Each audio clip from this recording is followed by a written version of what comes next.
출애굽기 20장 12절 말씀, 한 절 말씀인데요.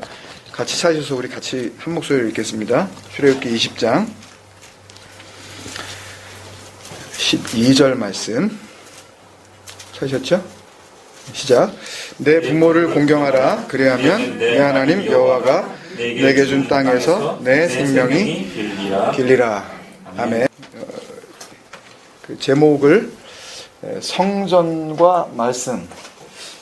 원래 그 원문에는 아비카, 엠메카 이렇게 되어 있는데 뭐 너무 복잡할 것 같아서 그냥 원형을 썼습니다. 아부, 엠 이렇게 원래 아버지, 어머니 그런 뜻입니다. 부모 이렇게 원문에는 그렇게 나와 있습니다. 좀 이따 다시 또 자세하게 설명을 드릴 거예요. 10계명의 이제 제 5계명이라고 부르는 부모님 공경에 대한 내용이죠. 그죠? 근데 맞을까요, 이게요? 엄마 아빠 그 리스펙트하라는 그 하나님의 명령일까요, 이게?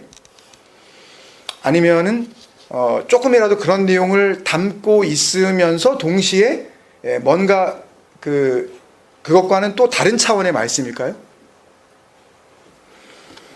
에베소서 할 때도 이 내용을 잠시 다룬 적이 있지만 뭐 외국은 어떻게 하는지 모르겠어요. 근데 어버이 주일 이제 5월 달에 보통 뭐 첫째 주는 뭐 어린이 주일, 뭐 둘째 주가 보통 이제 어버이 주일 그러지 않습니까? 어버이 주일이 돌아오면 거의 모든 한국 교회가 뭐 에베소서가 됐든 골로새서가 됐든 하여튼 이 내 부모를 공경하라 뭐 이런 그 말씀이 담긴 그 본문을 그날 이제 설교 그 본문으로 이제 삼는단 말이에요.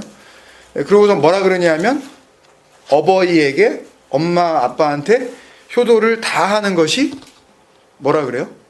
하나님의 뜻이라는 쪽으로 이제 이렇게 끌고 가죠. 설교를 해요.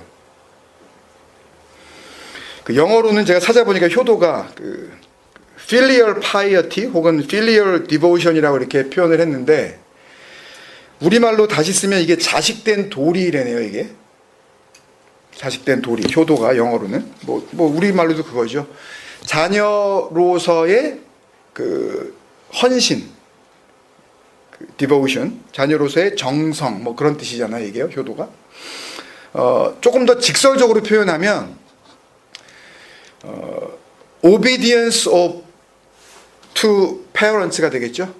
그러니까 부모님한테 복종하는 거, 절대적인 복종, 절대적인 순종, 그러니까 억지로 하는 그 순종이 아니라 절대적인, 그리고 조건 없는 그 공손함, cautiousness라 그러나요? 그러니까 부모님의 뜻을 따르고 부모님의 말씀이라면 옛날에 그 우리나라 그 속담도 있지만 그 원래 매주는 콩으로 쓰는 건데 팥으로 매주를 쓴다고 그래도 그러시냐고 그렇게도 쓰냐고 요새는 그렇게 해 드리는 게 이제 그렇게 수긍해 드리는 거 이렇게 인정해 드리는 걸 이제 부모 공경이라 그러잖아요. 그걸 효도라 그런단 말이에요. 맞아요, 그죠? 그게 효도일 수 있어요. 아니 동서고금을 막론하고 그게 효도예요. 부모님 공경의 가장 중요한 첫걸음, 그 기본 중에 기본이죠, 그러니까요. 그러니까 부모님을 공경한다 그랬을 때 제일 중요한 건 부모님의 말씀을 잘 듣는 거예요. 조금 아닌 것 같아도 대들지 않는 게 좋은 자식이죠. 아무리 부모님이 좀 나이가 드셔서 세상 물정을 모르고 이제 그 감 떨어졌다 그러죠. 현실 감각이 굉장히 무뎌지셔가지고 뭐 말하는데 도저히 이치에 안 맞는 거예요. 네? 상황이 도저히 그게 아닌데 계속 그러셔요. 근데 그럴 때마다 엄마 아니지 그건 아빠 아니 무슨 소리를 하시는 거예요 지금 정신이 있는 거예요 없는 거예요 무슨 말도 안 되는 소리하고 앉아있어요. 이렇게 대꾸하는 자식을 어느 나라 아무리 뭐 현대화되고 뭐 발달했다 그러더라도 뭐 혹 틀릴지 모르지만 그런 자식을 효자 효녀라고 하지는 않는단 말이에요. 그죠? 그러니까 세상이 말하는 인간이 지켜야 할 자식된 도리는 그게 맞아요. 그러나 지금 하나님의 이 말씀은 부모님을 공경하라 하는 이 말씀은 시기적으로 보면 언제예요 지금? 이스라엘 백성이 애굽을 떠난 지 지금 한 3개월 정도 됐을 때란 말이에요. 타이밍으로 보면. 공간적으로 보면. 장소로 보면 어디예요? 광야 한가운데입니다. 거기로 들어서서 그들은 한 번도 가본 적도 없는 400년, 뭐 430년 그거를 이집트에서 지낸 거 아닙니까? 가본 적도 없는 그 약속의 땅이라고 그냥 그러면서 가나안이라고 하는 거길 그냥 향해 가고 있었단 말이에요. 그러니까 무슨 말씀이냐면 이스라엘 백성들이 지금 애굽을 나왔고 지금 그들은 모르고 있지만 3개월밖에 안 됐잖아요.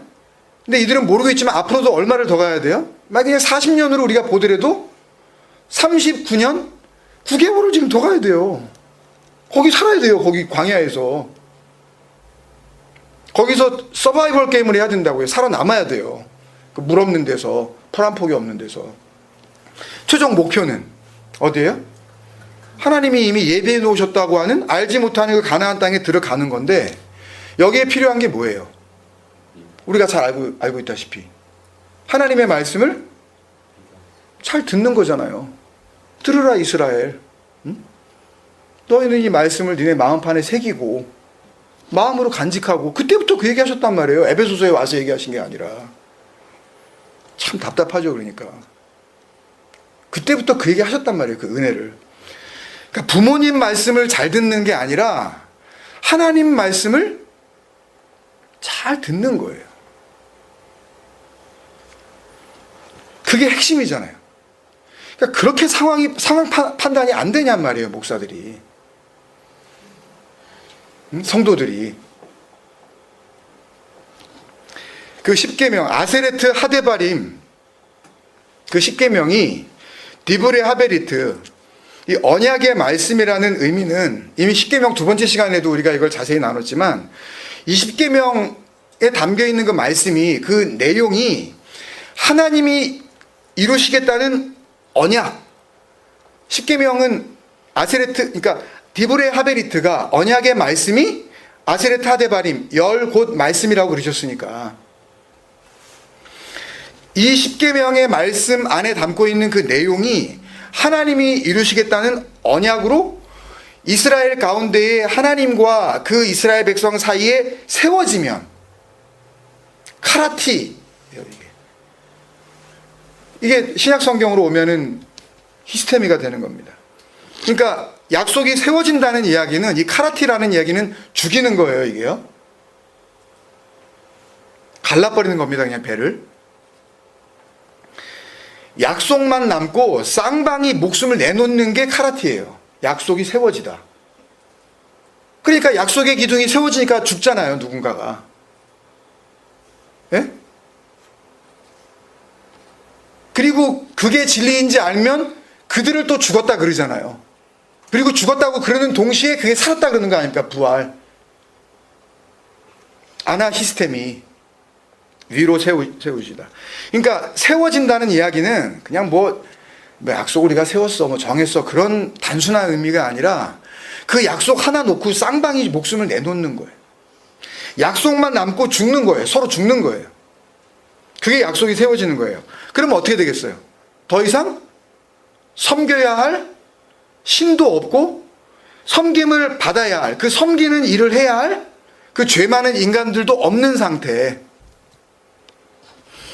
그게 약속이 세워지는 거란 말입니다. 그죠? 약속 위에 동등해지는 상태. 그게 카라티예요. 그게 히스템이에요. 그러니까 그 십자가, 그 언약의 기둥, 그 스타우로스에서는 하나님과 우리가 하나가 되는 겁니다.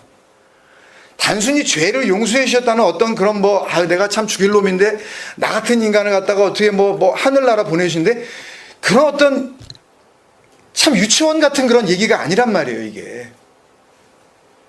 네?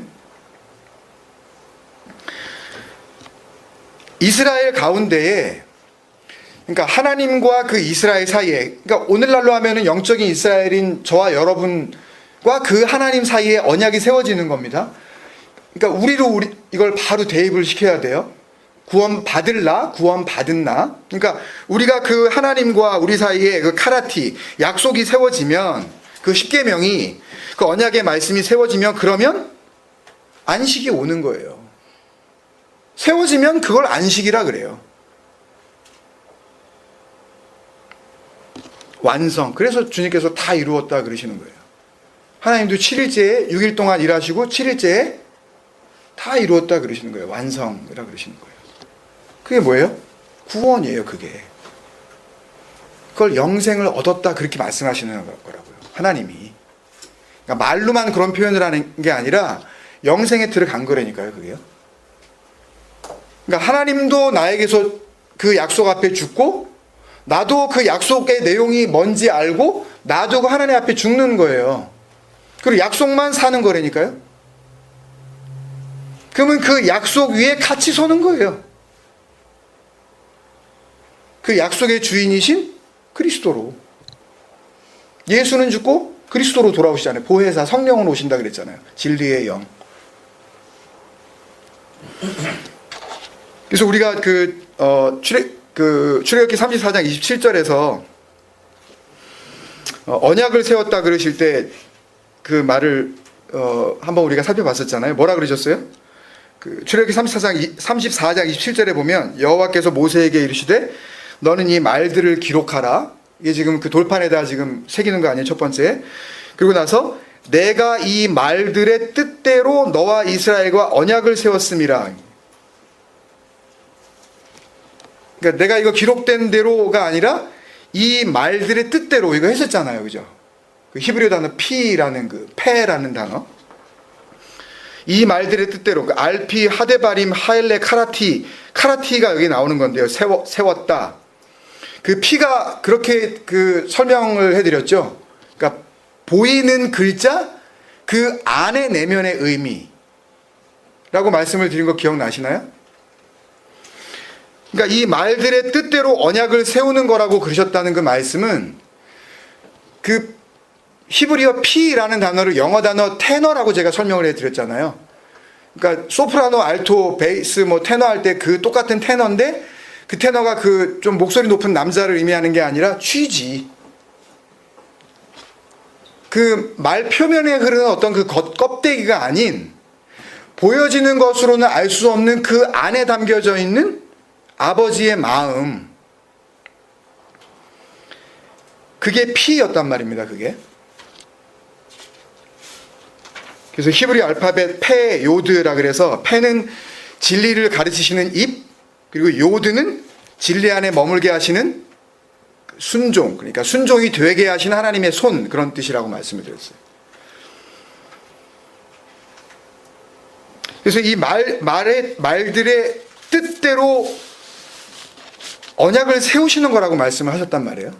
그러니까 다시 한번 설명을 드리면 이 기록된 말을, 성경이 이게 다 기록된 말이잖아요. 이 기록된 말을 그냥 기록된 대로 그 말로만, 그 문자로만 이해를 하고, 그러면 문자로 이해하게 되면 우리가 뭐를 하게 됩니까?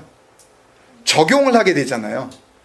내 삶에서 이렇게 한번 내가 살아봐야지. 그리고 부모를 어떻게 하게 돼요? 여러분들이 아는 그 부모를 공경하려고 들 거 아니에요.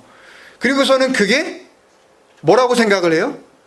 하나님의 뜻, 그 약속의 땅으로 들어가는 데 있어서 반드시 지켜야 할 계명이라고 내가 생각을 할 거 아니에요. 그러면서 그걸 갖다가 잘하면 잘할수록 하나님 앞에서 그럴 거 아니에요. 하나님 저 기특하시죠? 라고 하면서 은근히 마음속에 그런 그 뿌듯함이 생길 거 아닙니까? 그걸 하나님께서 죄송한 얘기지만 똥걸레라 그러시는 거예요. 너희의 더러운 옷. 그러니까 이 기록된 말을 문자로만 이해하고 자기의 그 더러운 그 몸을 가지고 막 행동으로 열심히 적용하고 지키려고 하면 언약은 세워지는 게 아니라 죽은 게 아니니까. 언약 앞에서는 죽는 건데 지가 살았다고 그렇게 나대고 있으니까 그거는 언약을 깨고 있는 거란 말입니다. 열심히 아주 자기가. 그러면 하나님 저 잘하죠 그러는 거예요. 그걸 마귀라 그러는 겁니다. 그걸. 하나님의 말씀은 머리로 이해하고 행동으로 내놓을 수 있는 게 아니에요. 이게 그런 수준의 것이에요. 이게 우리는 할 수 없는 거란 말이에요. 할 수 없는데 이걸 주고 한번 해봐 그러면은 무슨 말씀이에요? 하지 말란 얘기란 말이에요. 아니, 엄마 아빠가 예를 들어서 어차피 얘가 하지도 못할 건데 뭐 운전을 한번 예를 들어봅시다. 얘는 운전을 해본 적도 없고 아직 L자도 못 땄어. 근데 얘한테 만약에 차를 주면서도 운전해봐. 만약에 그런다면 그럼 그 운전하란 얘기 하지 말란 얘기예요. 네가 그렇게 하고 싶으면 한번 운전해봐. 만약에 그렇게 말을 했다면 하지 말란 얘기죠. 그럼 마음 품지 말란 얘기죠. 하려고 그러지 말란 얘기죠.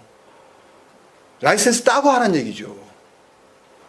안 된단 말이에요. 인간에게 이것을 주시면서 네가 한번 이거를 다 하고 하늘나라 와봐 라고 하고 주신 것은 이거 못한다는 얘기란 말이에요.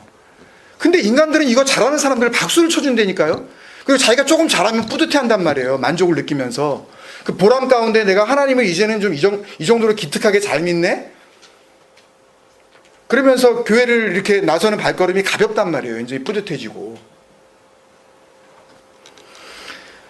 너와 나 사이에 이 말씀 안에 담겨져 있는 그 내용을, 그 진리를 언약으로 삼으면 된다는 말씀이 카라티예요. 세웠다. 히스테미, 스타우로스, 언약의 기둥, 십자가. 근데 뭐 십자가가 뭔지도 모르면서 뭘 십자가를 붙잡아요? 십자가라는 말은 있지도 않은데 성경에. 그게 하나님의 사랑 확증, 이런 말씀이에요. 그러면 너도 알았고 나도 알아야 이게 확증이 되는 거 아닙니까? 나만 알고 너가 모르는데 어떻게 이게 확증이 되겠냐고요. 그래서 십계명 그 첫 번째 시간에도 우리가 봤지만 마태복음 그 19장이었었나요? 그 한 청년이 와가지고 어떻게 해야 뭐 영생을 얻겠냐고 이렇게 하면서 그랬더니 주님께서 뭐라 그러셔요? 율법은, 십계명은 테레오하라고 주시는 거지 마음으로 가지라고, 마음으로 지키라고 주시는 거지 필라소였잖아요. 자꾸만 이걸 행동으로 이렇게 만들어내가지고 네가 뭔가 이렇게 한번 내놔봐 라고 이렇게 프로덕션을 어떻게 한번 만들어봐 라고 주시는 게 아니라고 했잖아요. 그런 거 아니라고. 행동으로 내놓으면 죽는 겁니다, 여러분, 진짜. 그게 출애굽기 19장 5절에서 너희가 내 말을 잘 듣고 내 언약을 지키면 너희는 내 소유가 되고 내게 대하여 너희는 제사장 나라가 되며 거룩한 백성이 되게 하리라. 이게 베드로전서 2장 9절에 그 베드로가 한 이야기인데 이게 벌써 나왔잖아요, 출애굽기에서. 그러니까 뭐 별다른 새로운 얘기가 아니란 말이에요. 그러니까 뭐 신약은 뭐 예수님이 오신 다음에 뭐 새로운 은혜의 말씀이고 구약은 뭐 예수님을 갖다 이렇게 뭐 그림자만 보여주는 그런 예표하는 말씀이고, 그러니까 모르면 그런 소리를 하는 거예요. 다 같은 말씀이란 말이에요. 복음이에요. 그 안에도 진리가 담겨져 있고 거기에도 메시아 그리스도가 거기에 있다니까요. 그러니까 옛날에 그 사람들은 세종대왕은 뭐 이순신 장군은 좋은 일 했는데 뭐 지옥 갔어요, 천국 갔어요, 이런 질문을 하고 앉아 있는 거예요. 그 말씀, 그러니까 이 비진리로 진리를 설명하시려는 그 모든 것 가운데에서 메시아 그리스도를 못 만난 인간들은 성경 없어도 그리스도는 있었다니까요. 성경책은 있었던 거예요. 꼭 기독교가 전파가 돼서 성경을 알게 되고 진리를 아는 게 아니라 아버지는 눈에 보이는 모든 것을 통하여, 심지어는 그 자기 몸뚱아리를 통하여서 진리를 설명하고 계셨다니까요. 역사 이래로. 그게 성경이에요. 그게 말씀이라고요. 진리를 담고 있는 내 몸뚱아리. 그러니까 내 몸뚱아리를 보면서 내가 이 몸뚱아리를 갖다 건강하게 잘 보존해야지 라고만 생각하는 인간들은 비진리를 감싸 안고 비진리 속에서 그 마귀의 자식으로 죽어가는 인간들이에요. 근데 내가 이 비진리의 총체인 내 모습을 보면서 내가 이걸 바라면 안 되는 거구나, 이 안에 담겨져 있는 진리의 내용이 뭐지? 라고 하시는 그 하나님의 그 마음을 읽어내게 됐을 때에 그리스도를 만났다 그러는 거예요. 그 죽은 자가 아버지의 음성을 듣고 살아났다 그러시는 거란 말이에요. 똑같은 상황을 놓고. 그러니까 테레오, 그 마음으로 간직하라는 거지. 너희들은 아니니까. 그걸 너희들이 가지고 있는 그 마음으로 간직을 하는 게 유일한 방법이야. 그게 영생의 길이야 라고 말씀을 하시는데 필라소 다 했단 말이에요. 내가 행동으로 다 내놨단 말이에요. 이러고 있는 거란 말이에요. 온 세계가. 하나님 믿는다는 그 집단들이. 그러니까 너희가 내 말을 잘 듣고 내 언약을 지키면, 그게 샤마르였잖아요. 신약으로 넘어오면 이게 샤마는 휘파쿠오, 그 다음에 샤마르는 테레오, 테레세테.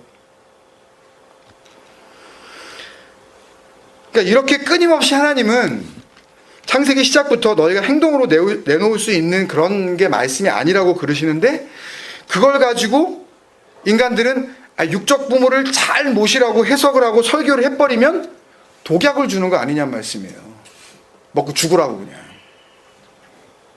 부모님 우리가 한번 진짜 예수 믿는 사람답게 한번 우리가 진짜 안 믿는 사람 진짜 창피할 정도로 한번 뽀대나게 한번 우리 부모님 한번 공경해 봅시다. 공경하자고요. 부모님 더 사랑해 드리자고요. 육적 부모 공경하자고. 말씀 잘 듣자고요. 그렇지만 그 얘기가 아니라니까요. 이 얘기는. 아니 뭐 할 일이 없어서 그 하나님께서 그 수십만 명, 몇백만 명이나 되는 그 사람들을 갖다가 뭐 장난하는 것도 아니고 광야에다 끌어놓고서 너 부모 잘 섬겨? 뜬금없이 갑자기 이런 얘기를 하겠냐고요. 무슨 당황스럽게 진짜. 광야에서 진짜 뭐 그런 말 당황하셨어요? 이거잖아요 진짜. 예? 기록된 말씀 그 안에 담긴 진리이신 그리스도를 설명해 줘야 되는 설교자들이 그걸 모르니까, 자기가 죽은 존재라는 걸 모르니까 눈에 보이는 그 땅적 존재들의 성도라고 그 자칭 생각하고 있는 그 어리석은 자들의 자존심을 그냥 한껏 세워주는 도덕성과 윤리 개념을 가지고 하나님의 구원을 설명해 보려고 발버둥을 치는 거예요. 그러니까 앞뒤가 안 맞죠. 오늘 본문에 보면 내 부모를 공경하라 그리하면 내 하나님 여호와가 내게 준 땅에서 내 생명이 길리라 라고 되어 있으니까 뭐라고들 그래요? 이게 어떤 공식이 되는 거죠? 내 부모를 공경하라. 이게 전제 조건이죠. 조건절이란 말이에요. 그러면 내 하나님 여호와가 내게 준 땅에서 내 생명이 길리라. 부모 공경 이코르 롱 라이프. 네. 그러니까 the secret of longevity, 그 장수의 그 비밀이 있다면 honoring your parents. 부모 잘 섬겨. 그러니까 못마땅한데도 어떻게 하는 거예요? 꾹 참는 거예요. 언제까지? 죽을 때까지. 그게 부모 공경입니까? 꾹 참는 게? 저걸 지금 말이라고 하나 그러면서도 내가 장수하고 싶어서, 이거 잘 안 하면은 내가 빨리 단명할까봐, 예? 이 좋은 세상 오래 살아야지. 가진 것도 많은데, 물려주실 것도 있고, 뭐 그러면서 그게 공경이냐고요? 그게 오너링이냐고요? 쇼하고 있는 거지. 아니, 천지를 지으셨다는 그분이 그런 말장난 하시겠냐고요? 부모님 말씀을 잘 들으면 장수라 그랬습니다. 지금 장수는 보통 어떻게 우리가 이해할 수 있어요? 평균 수명 이상을 살아야 장수입니다. 그죠? 예를 들어 평균 수명이 한 뭐 70 정도 되는데, 예를 들어서 한 60밖에 못 살았다. 이거 가지고 장수했다 그러면 약 올리는 거죠? 예? 그러면 하나님의 말씀은 진리의 말씀입니다. 그죠? 하나님은 거짓이 없는 분이에요. 그러면 그렇게도 설교하고 있으니까, 그렇게도 알아먹고 있으니까 이 말씀을, 그럼 좋다고요. 이거는 무조건 성립이 돼야 되는 거예요. 왜? 하나님은 진리의 하나님이니까. 예외가 생기면 안 돼요. 꾹 참고 부모한테 효도한 자들은 전부 장수해야 돼요. 그러니까 정확히는 평균 수명이 얼마인지 모르겠지만 80 이상은 살아야 됩니다. 예? 예외가 없어야 돼요. 여기에 지금도 효자 소리 듣고 있는 사람들은 70 전에 죽으면 안 된다고요. 그런 사건이 한 번이라도 벌어지면 그거는 하나님은 거짓이라는 것밖에 안 되는 거예요. 숨이 넘어가려고 그러더라도 꾹 참고 80 넘겨야 돼요. 그냥. 예? 왜? 그 진리의 말씀을 내가 이루기 위해서는, 예? 하나님을 위하여. 적어도 이 계명을 최초에 받은 이스라엘 자식들은 부모님의 말씀 잘 들었으면 그런 장수 했어야 돼요. 그럼 봅시다 여러분. 모세가 몇 살에 죽었어요? 40년 애굽에서 왕자로 컸죠? 그리고 애굽 군병 하나 때려 죽이고, 그러고 나서 미디안 광야로 갔죠? 40년을 양치기 했죠? 그리고 광야에서 몇 년? 다시 40년 하고 죽었잖아요. 그럼 토탈 120년. 여호수아 몇 살에 죽었어요? 110세까지 살았습니다. 여호수아 마지막에 보면. 일단 이 사람들이 장수했다고 치자고요. 그러면 평균 수명이든지 이게 장수했다고 쳐요. 그러면 지금 광야길에 들어선 그 자식들이 있을 거 아니에요. 부모를 공경해야 되는 그 자식들, 청소년들. 애굽에서 이제 청소년으로 막 이렇게 자라온 그 꿈나무들. 걔네들은 적어도 모세나 여호수아만큼은 살아야 돼요. 뭐만 하면? 부모만 공경하면. 홍해 앞에서 부모들이 애굽에 매장지가 없어서 광야까지 끌고 나와 죽게 하느냐고 소리 지를 때 말린 사람 한 사람도 없습니다. 같이 소리 졌어요. 자식들도 맞아요. 아니, 생각을 해보세요. 뒤에서는 애국 군대가 따라오고 앞에는 바다가 있는데 무슨 뭐 영화도 뭐 요새 나왔다며요. 하여튼 뭐 예전에도 뭐 쉽게 뭐 그래서 뭐 영화도 나왔었으니까. 그러면 그 상황에서 부모들이 지금 우리 다 죽게 생겼다. 그러면서 모세를 원망하면서 그러는데 청소년들이 엄마 아빠 그러지 마세요. 하나님의 뜻은 거기에 있지 않을 거예요. 모세가 분명히 하나님의 뜻을 알고 여기까지 끌고 와서 그랬을까요? 맞아요. 우리 다 죽게 생겼어요. 뭐 하는 거예요? 부모 공경하는 거예요. 엄마 아빠 말씀 맞다고. 광야 뭐가 없습니까? 물이 없어서 광야예요. 물 없을 때마다 뭐 달라 그래요? 물 달라고 아우성을 칩니다. 물 달라고. 그때마다 우리 자식 새끼들 다 목말라 죽이려고 원망을 하면 걔네들도 뭐라 그러냐 하면 우리 엄마 아빠 말이 맞아요. 우리 정말 목말라 죽겠어요. 그랬을 거예요. 아니, 목말라 죽겠는데 지금. 아니에요. 우린 참을 수 있어요. 모세가 40일을 시내산에서 하나님 만나고 말씀 나누느라고 안 내려왔습니다. 그랬더니 이 부모들이 무슨 짓을 했어요? 금가락지를 가지고 오는데 애들 뭐 뒤에 있는 거 가져왔습니다. 여기 달려있는 거 가져가, 왜 가져가요? 그랬을 거 아니에요. 준 거예요. 부모들이 달리니까. 우리 뭐 만들어야 돼. 금송아지를 만들고 이게 애굽 땅에서부터 우리를 인도해낸 우리의 엘로힘이다 그랬어요. 그리고 거기에서 애나 어른이나 부녀자나 모든 백성이 그 앞에서 축제를 벌였습니다. 여호와의 절기다 그러면서. 이게 여호와의 날이야. 애들이 무슨 죄가 있어요, 여러분? 그러니까요, 걔네들이 부모 공경한 거라니까요. 토 안 달했다니까요. 이 정도로 부모님 말씀 잘 들었으면 그 당시에 걔네들, 뭐 몇천 년 전이니까 걔네들이라고 말하기도 참 좀 죄송하지만 하여튼 걔네들 일단 110세, 120세까지 사는 것은 물론이고 진리이신 하나님의 약속이 있는 그 첫 계명이니까 그 약속의 땅에 들어가야 되는 거예요. 왜? 그렇게 그 난리를 피고 있었던 그때로부터 39년 9개월이면 들어가는 거니까 그 청소년들이 10대, 20대였던 그 청소년들이 110살, 120살까지 살았다는 이야기는 대개 100년 가까이를 더 살았다는 이야기니까 가나안 땅에 들어가서도 60년을 더 살 수 있는 거 아니에요. 다 들어가는 거죠. 근데 결과는 뭐예요? 다 죽었어요.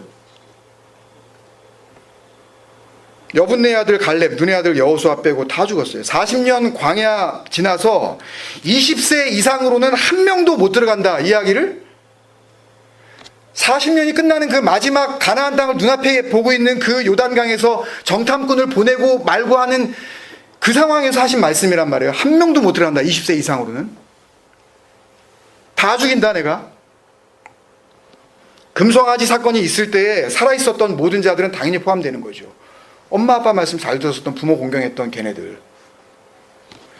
그러니까 이 제5계명은 당연히 이 땅에서 오래오래 잘 살게 해주겠다는 하나님의 약속도 아니고요.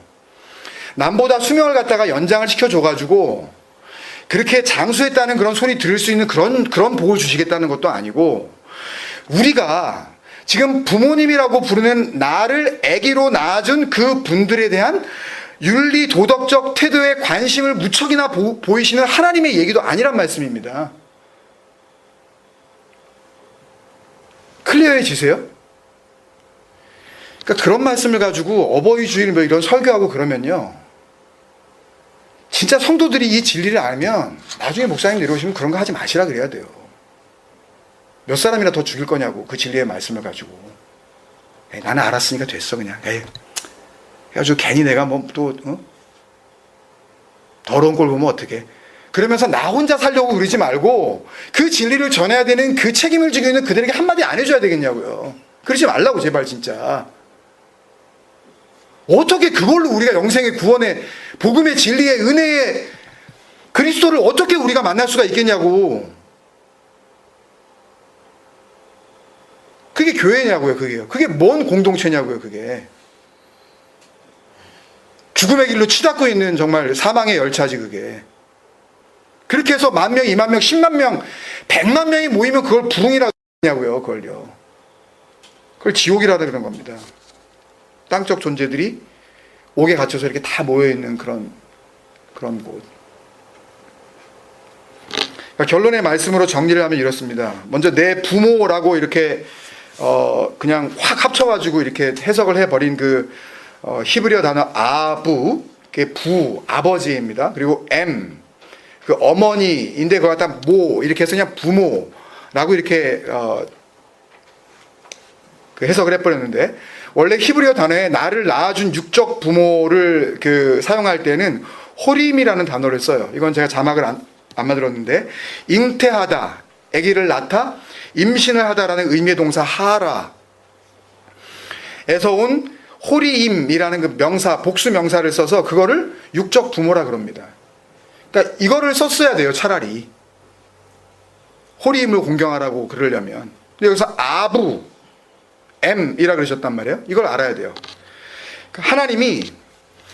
하나님 자신의 그 약속을 담은, 그러니까 진리를 담고 그 구원의 이야기를 담은 그 하나님의 말씀 속에서 아버지라는 의미의 단어 아부를 쓰시고 어머니라는 의미의 단어 을 쓰시면 단순히 엄마 아빠 엄마를 의미하는 것이 아니라 아부, 알렙, 베이트, 이 히브리어 두 그 철자의 조합이에요.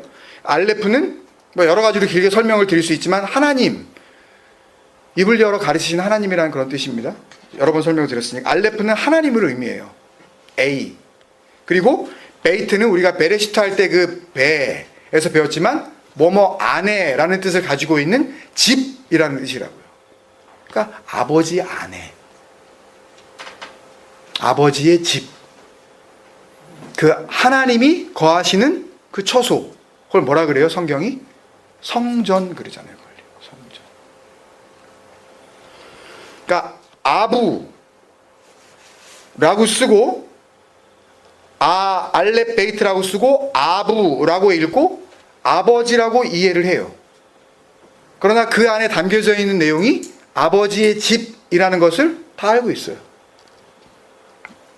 똑같은 방법으로 M은 역시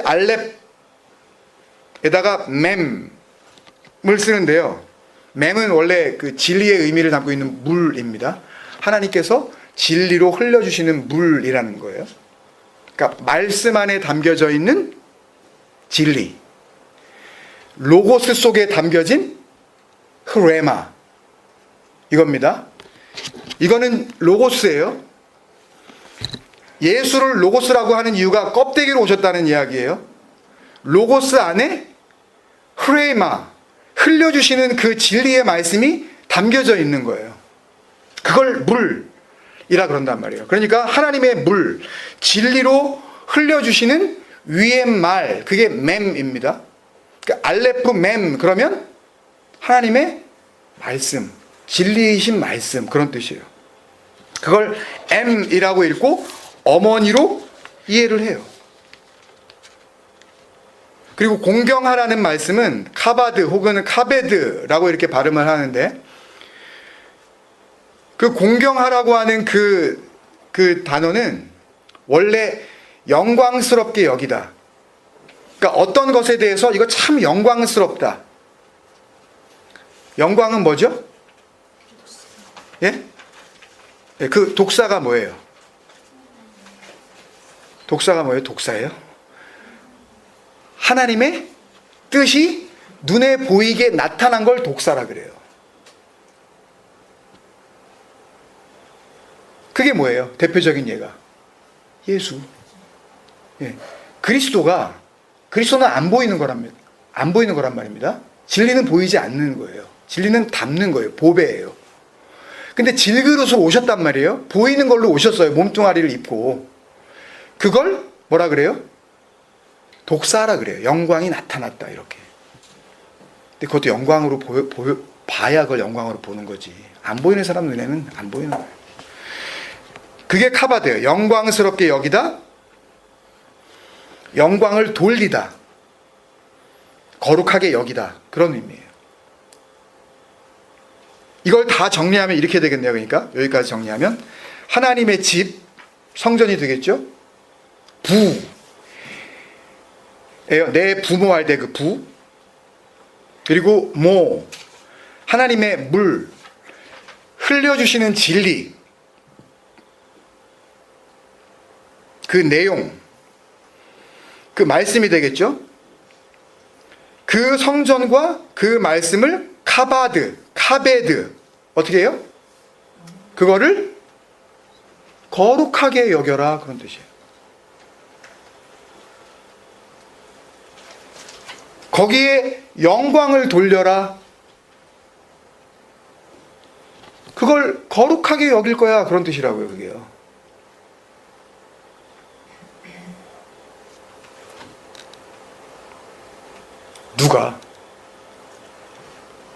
누가 그렇게 한대요?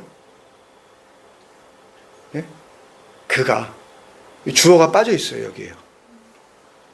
본문에 나와 있지 않아요. 근데 동사가 공경하라라는 그 단어의 그 동사가 3인칭이에요. 3인칭 단수 동사를 쓰고 있어요. 이거는 원어 성경을 봐야 이게 나오는 거기 때문에 좀 복잡하니까 이걸 다 뭐 문법 시간이 아니니까 나중에 찾아보시면 다 아실 수가 있어요. 그가 누구겠어요? 지난주에 엿새 동안 힘써 그 일을 하시던 그분. 그래서 7이라는 안식으로 완성시키시는 그분. 본인도 안식하시고 6으로 일해서 일을 어떻게 해요? 말라기 할 때 그 기자가 그 기록하다 할 때 그 한문 기가 아닙니다. 그러니까 말라크에서 그냥 말라기가 된 거예요. 말라키 이거예요. 말씀으로 일하는 자, 하나님의 사자, 예수 그리스도. 진리를 알아듣고 그 진리를 누군가에게 전달해 줄 수 있는 그 자가 말라크죠. 육으로 살고 있는 거예요. 육으로 사는 자들은 전부 어떻게 해요? 죽임을 당하게 돼요. 죽여요, 하나님이. 십자가에 달려 죽게 하시잖아요. 그때 우리가 같이 죽었다 그러잖아요. 그죠? 성경이 우리에게 그렇게 얘기하잖아요. 그리스도와 함께 우리가 같이 죽었다 그러잖아요. 그렇게 보시는 거예요. 사람들은 안 보이죠. 그게 뭐가 뭔지. 설명해줘도 몰라요. 구원하실 그분 눈에는 그렇게 보이는 거예요. 죽었네, 얘가. 뭐로? 그리스도로, 말라크로. 그가 그 성전과 그 말씀을 거룩하게 여길 거야, 그런 뜻이라고요. 그러니까 지난주에 이어지는 말씀이에요. 그러니까 그 전의 말씀이 뭔지 모르면 뚝 떼어다가 이 말씀을 던져주면 이 말씀 먹고 죽는 거예요, 그냥. 그래서 처음부터 이렇게 쭉 말씀해 오시는 거라고요, 하나님께서요. 그러니까 육으로 힘써 일하고 죽임당한 그분, 말씀으로 섬기는 자, 말씀이 육신이 되어 우리 가운데 거하신 그 예수 그리스도. 6날이라는 말씀으로 섬기는 자가 죽고 7날로 안식하게 되면, 그러면 뭐가 이루어져요? 그러면 뭐가 이루어져요? 이 땅에. 너희가 하나님의 성전인 것과 하나님의 영이 거하시는 것을 알지 못하느냐. 성전이 생긴다니까요. 아시겠어요? 그리고 계시록 19장 13절에도 보면, 나중에 한번 찾아보십시오. 예전에 했었는데, 그가 피 뿌린 옷을 입었는데 그 옷은 그 새하늘과 새 땅의 주인이신 그분도 입지만 그 그리스도의 옷은 그 그리스도와 함께 죽은 모든 성도들이 어떻게 하는 거예요? 그리스도로 옷 입는 거예요. 그러니까 피 묻은 옷을 그분이 입으셨으면 그 성도들도 같이 그것을 입는 겁니다. 세마포, 성도들의 깨끗한 행실. 그러니까 또 연락에 뭐 착하게 살자 뭐 이렇게 얘기를 하잖아요. 그게 아니란 말입니다. 그게 그리스도의 옷, 하나님이 보시는 착한 행실. 그가 피 뿌린 옷을 입었는데 그 이름은 뭐라 그래요? 하나님의 말씀이라. 그러니까 우리가 그리스도로 옷 입혀지면, 그러니까 그리스도가 되면, 이게 내가 산 게 아니었구나, 이걸 죽음이라 그러시는 거구나. 발버둥 쳐가지고 어떻게 하나님 섬겨보려고 했었더니 모든 것들. 그때에 그게 그리스도로 같이 죽고 그 사건이 이걸 설명하려고 하시는 거구나. 그 십자가 사건이. 그걸 은혜로 알고 같이 죽으면, 그러면 그 그리스도가 내 안에 들어와 내가 되는 걸 뭐라 그런다고요? 성전이라고 그런다고요. 그걸 뭐라 그런다고요? 말씀이라 그런다고요. 그러니까 우리는 뭐가 되는 거예요? 성전이 되고 말씀이 되는 거예요. 아부 엠. 하나님의 말씀 때문에, 그 계시록 20장 4절에 보면 하나님의 말씀 때문에 목베임을 당한 자들이 나오잖아요. 우리가 그거 했잖아요. 목베임을 당하면 거기에 뭐가 와요? 머리로 오시잖아요. 그리스도가. 그러면 그들은 어떻게 돼요? 계시록 20장 4절 나중에 찾아보세요. 4절, 5절, 6절, 20장 4절, 5절, 6절에 그들은 목베임을 당하고, 그러면 그 자리에 그리스도가 머리로 왔을 때에 성도가 되면, 그러면 그들은 살아서 그리스도와 더불어 1000년 동안 왕노릇하리라 그러잖아요. 1000년이 1, 2, 3, 4, 5, 6, 7, 8, 1000 years 그거 아니라고 다 알잖아요, 이제요. 그래서 성경에 이렇게 그 창세기에 보면은 그런 의미인 거예요. 제일 오래 산 사람이 기껏 해봤자 960 몇 년이에요. 그러니까 1000이라는 그 의미는 영원을 의미하는 숫자예요. 의미를 담고 있는 거예요. 1000년 동안 왕노릇하리라. 어디에서? 그 땅에서. 내가 너희에게 준 그 땅, 새하늘과 새 땅. 오늘 말씀 지금 다 설명드리고 있는 거예요. 내가 너에게 준 그 땅에서. 그 땅이 이 땅이 아니라면 무슨 땅이겠냐고요. 하나님이 우리에게 주신 그 땅이라는 그 하늘, 그게 새 하늘, 땅 이렇게 되어 있지만 원래 원문에 보면 새로운 땅이라는 그 하늘이라고 이렇게 되어 있어요. 번역을 막 이렇게 해놓으니까 막 그게 새 하늘이 먼저 오고 그다음에 땅이 오나 이러고 그 하늘이 땅으로 내려오나 이렇게 생각을 하고 그러지만, 그 땅을, 그 새로운 땅을, 땅적 존재가 된 그들을, 그리스도로 그렇게 옷 입은 자들을, 성전과 말씀이 된 그들을 새로운 땅이라 그런다고요.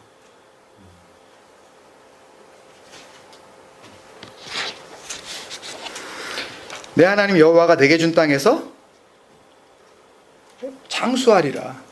내 생명이 길리라. 그게 길리라, long enough, longer than anyone, 이런 정도겠냐고요. 영원이라는 의미예요. 왕노릇하리라. 그리스도로 말미암아 그 십자가 사건이 뭘 의미하는지 알고 거기에서 하나님의 은혜가 어떻게 나에게 주어지고 있는 것인지 발견한 자들, 그 하나님의 성전된 아부, 그리고 하나님의 말씀이 된 어미들을 어떻게 하시겠다는 거예요? 그리스도께서 거룩하게 여길 거야. 그들에게 영광을 돌릴 거야. 누가?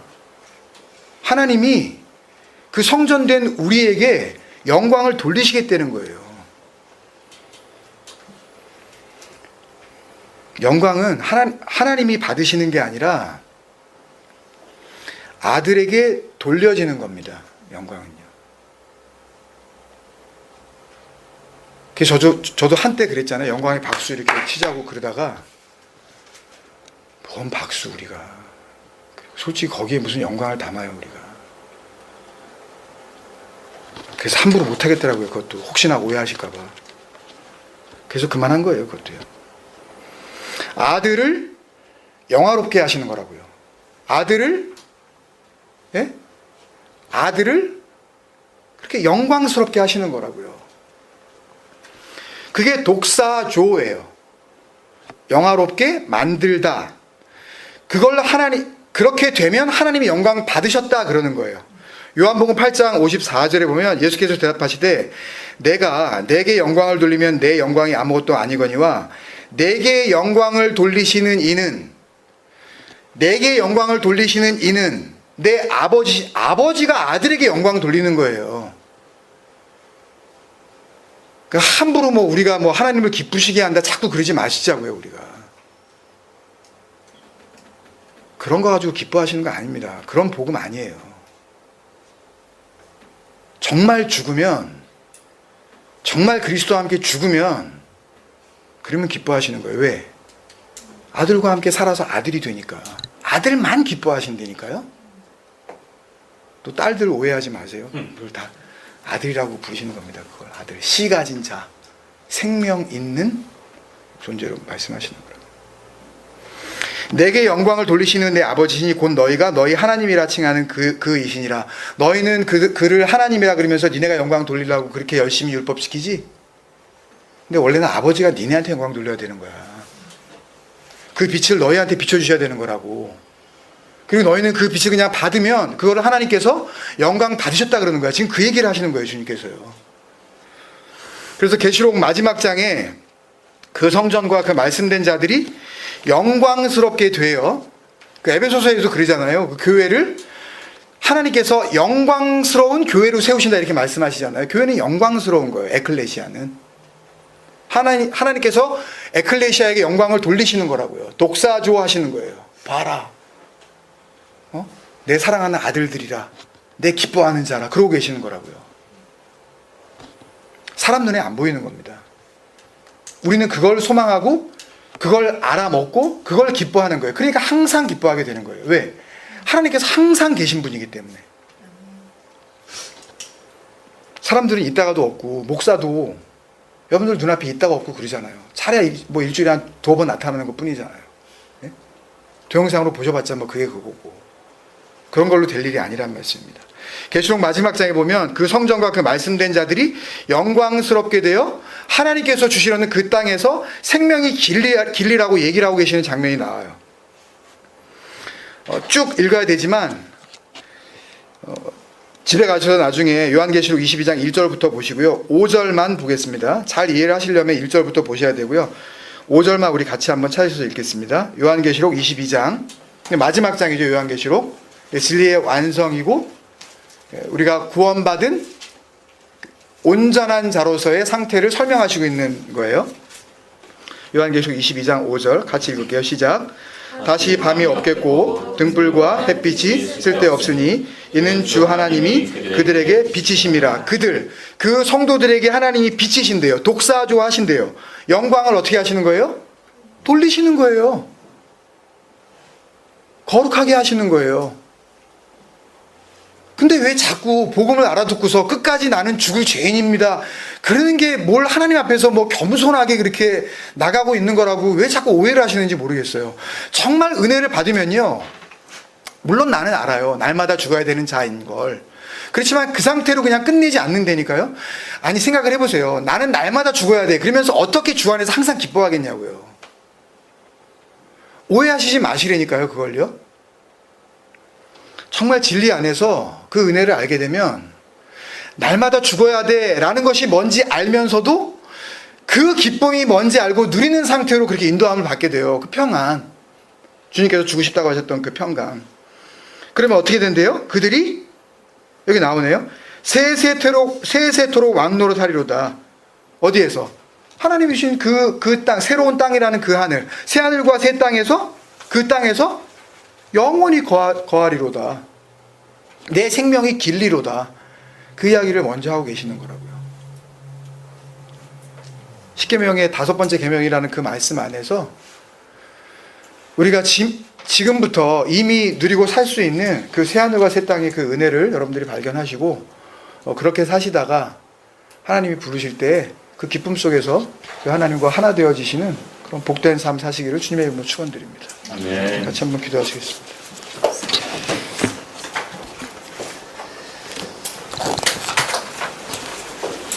여러분, 은혜는 그렇게 주어지는 겁니다. 그리스도와 함께 죽는 자에게만 주어지는 게 은혜예요. 그러니까 착각하지 마십시오, 여러분. 그게 뭔지 아는 것과 정말 그렇게 죽은 자는 너무너무 다른 겁니다, 여러분. 여러분이 뭔가를 좀 알았다 그래서 여러분이 그렇게 됐다고 생각을 하시면 안 된단 말씀이에요. 죽은 자는 절대 자기 말을 하지 않습니다. 죽은 자는요, 말을 하게 되더라도 그 말 속에 아버지의 말만 담게 돼 있습니다. 여러분. 죽지 않았기 때문에 자기 말을 하는 거예요. 자기의 걸 가지고 어떻게 해서든지 하나님을 섬겨보겠다고 그 난리를 피는 겁니다. 불쌍히 여겨주세요. 그리고 나 스스로를 바라보면서 죽은 자가 도대체 누구를 구원하겠습니까? 그 은혜 알고 나 하나 구원받고 가는 거예요. 그리고 그 은혜가 너무나도 감사하고 그 은혜가 정말 어떤 은혜인지 알았다면, 그러면 그 은혜를 사모하는 자에게 그 생명 뭔지 알려주고 가는 겁니다. 그렇게 살아가게 하여 주옵소서. 육적 존재이기 때문에 참 알아듣기 힘들지만 주여 내 마음을 좀 만져주옵소서. 그래서 정말 그리스도와 함께 죽는다는 것이 무엇인지